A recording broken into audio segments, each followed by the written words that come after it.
you again. It's a wonderful privilege for me to be speaking in front of you. The science behind trees is called botanics, and botanics is an immense field of knowledge. It is really huge. You need many lives to go through it, and I'm really an amateur botanist.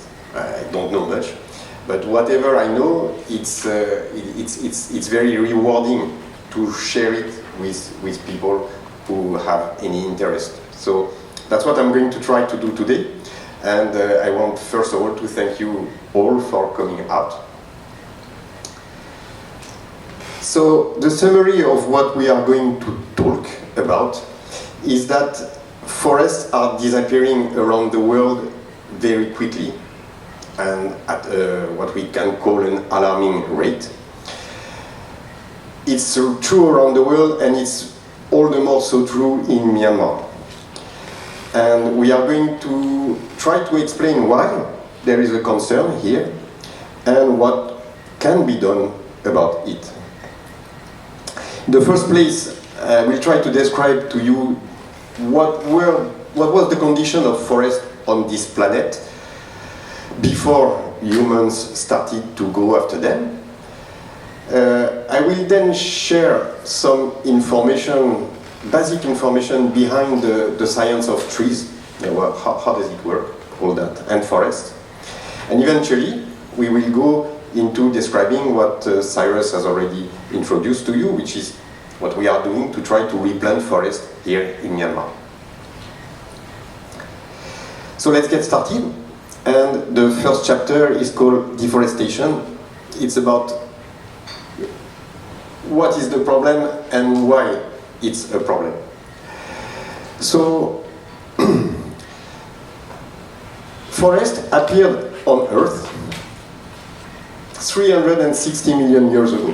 360 million years, please try to remember this figure, we will use it later. 360 million years ago, the trees started to appear.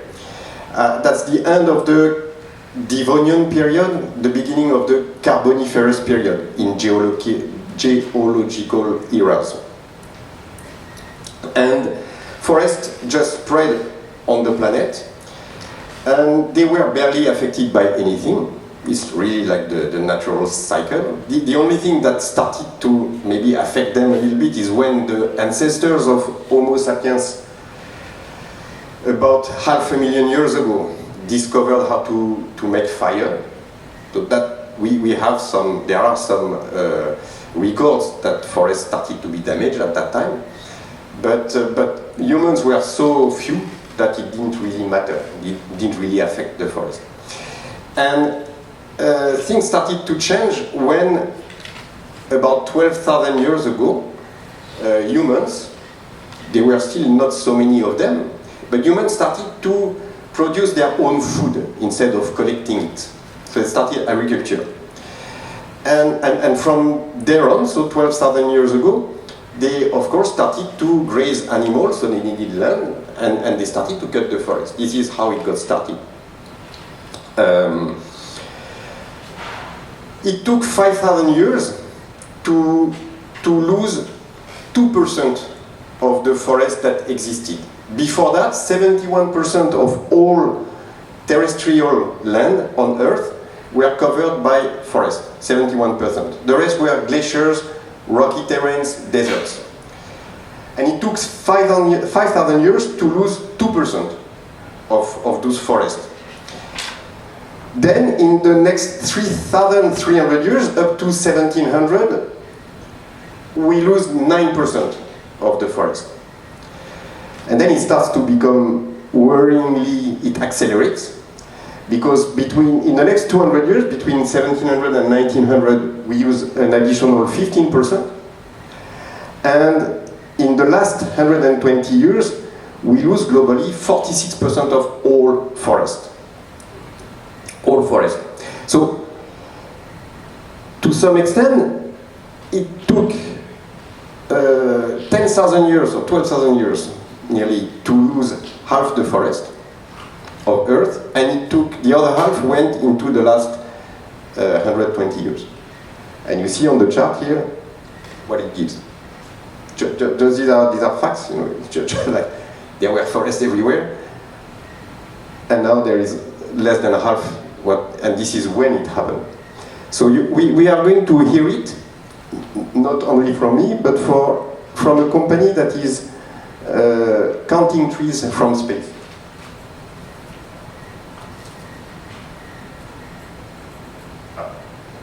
I think 1 million trees a year.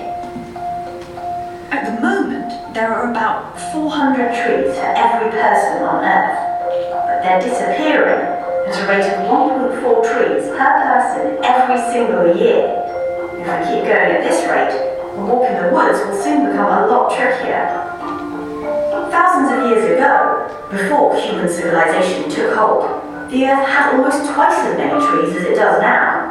Most of Europe, for example, was one big forest. Groups all over the world are working on planting trees and restoring natural habitats. This new data will make their targets more accurate. And it will certainly change our fundamental understanding of our planet that we now know we share with 3.04 trillion trees.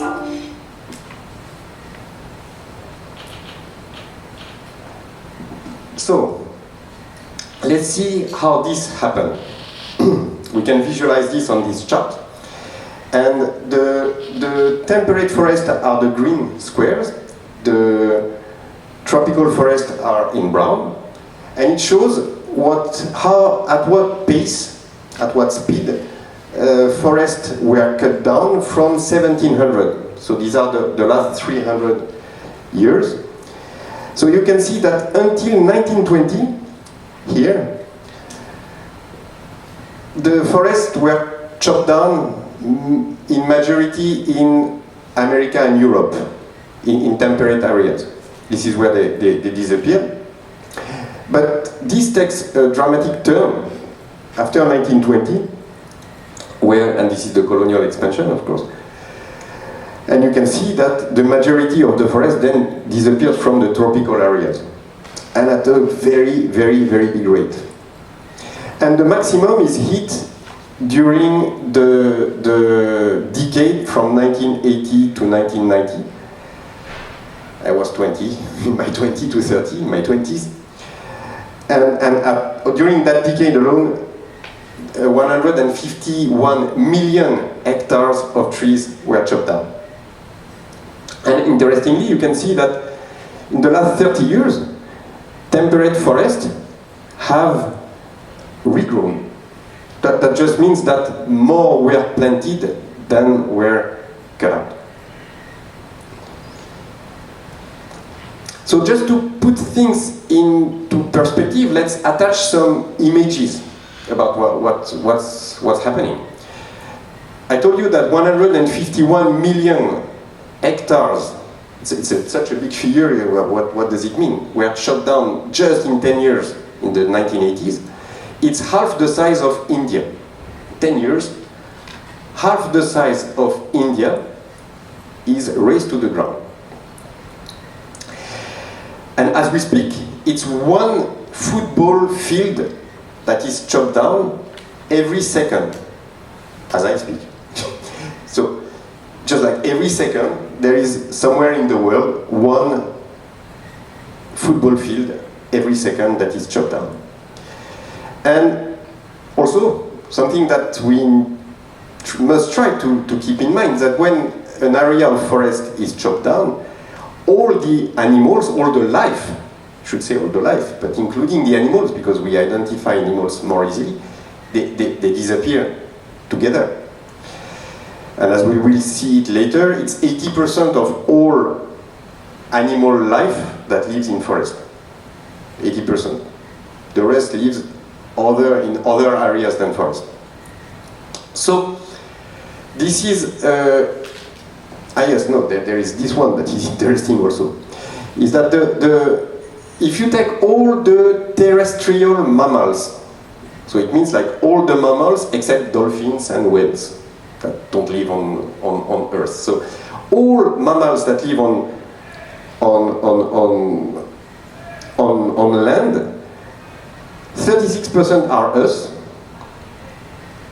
60% are the animals that we raise, so they are porks and beef. We don't put the chicken there because they are not mammals. And the wild animals, it's 4%.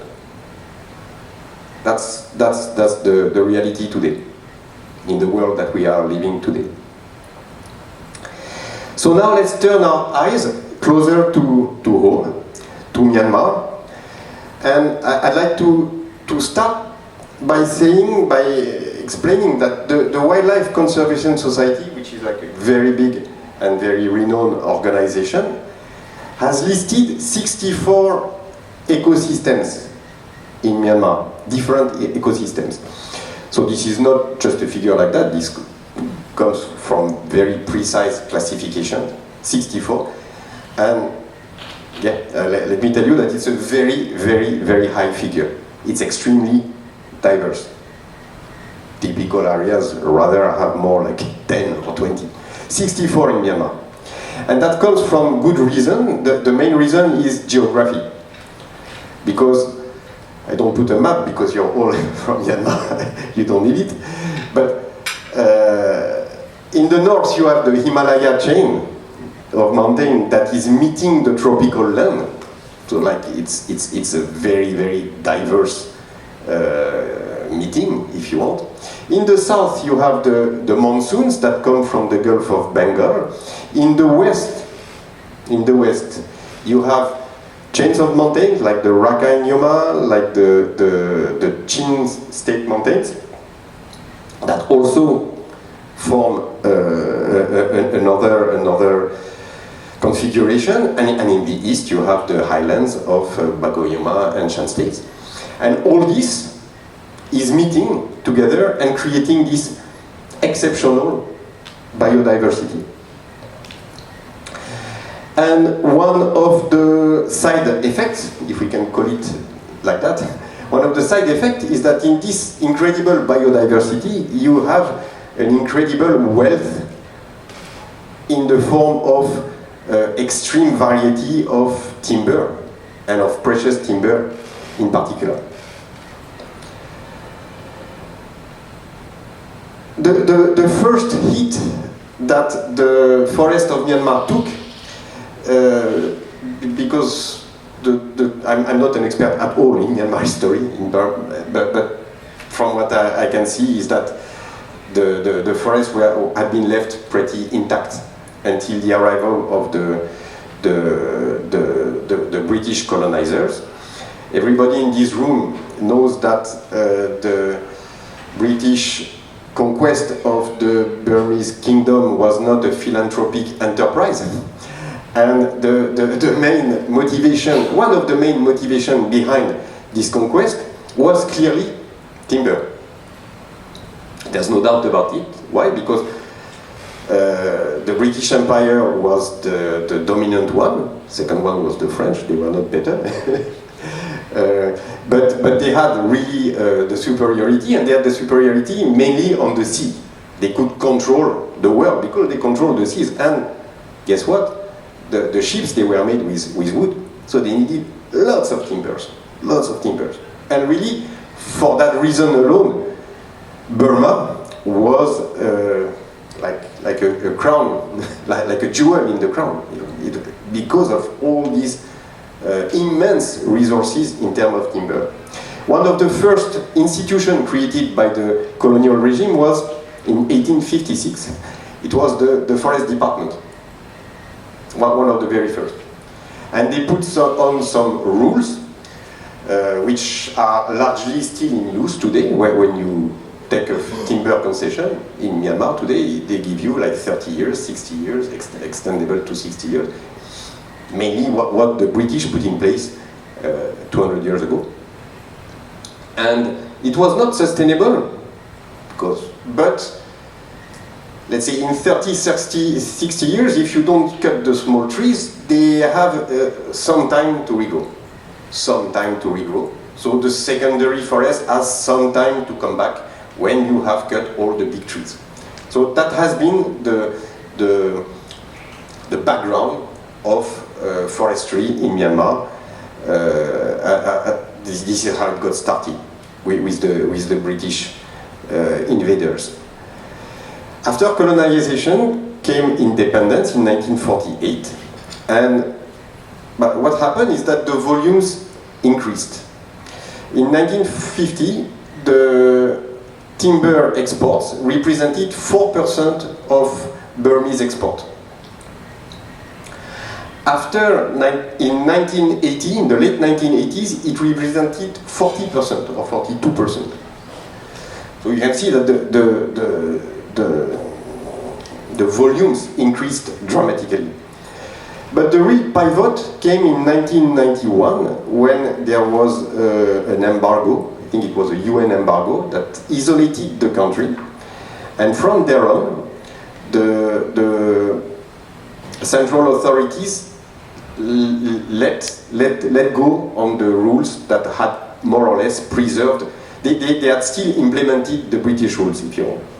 And from 1991 upwards, these rules got totally ignored, and gigantic areas got completely razed to the ground. And we can see on this map what was going on in 2005, which is like more or less the culmination of this period that I'm describing now. In the pink areas, which are, from memory, it's Magwe Division, Ayawadi Division, Yangon Division, Kaya State. In those pink areas, the rate of deforestation reached up to 3.2% per year. 3.2% per year of the territory was razed every year. In the yellow-orange ones, which are Rakhine State, Bago Division, Mandalay Division, Mon State, deforestation rates reached 2% per year. So these are like super high rates of deforestation. It's not at all normal. The figure may seem low like this, but no, it's huge, absolutely huge. And here, with these maps, you can see how deforestation progressed over the years. You have the dates. It's quite easy to see. I really like this slide actually, because I could find these maps. They are real ones. They are scientific. So you can see that if you look at the inset is a small area in eastern Shan State. So you can see it in 1950. It's mostly forest, and at that time, forests were real forests. They were dense primary forests, untouched, 100% sure. 1950, it's essentially forest. 2016, not much forest. And let me tell you, because I know these forests, they are not real forests. There is no big tree in them. They are secondary forests. And that's the same, more or less, all over Myanmar. If you look at the density of the green area, it goes from mainly green to mainly white. And in what is mainly green, 90% is degraded forest. What is a degraded forest is a forest where the big trees have been removed. 10% are rainforest from the green one. Out of that, the 64 listed ecosystems that I mentioned to you earlier, 29 are threatened to collapse. It's not like endangered, etc. No, it's on the brink of collapse. And 2 that were listed have already collapsed. One is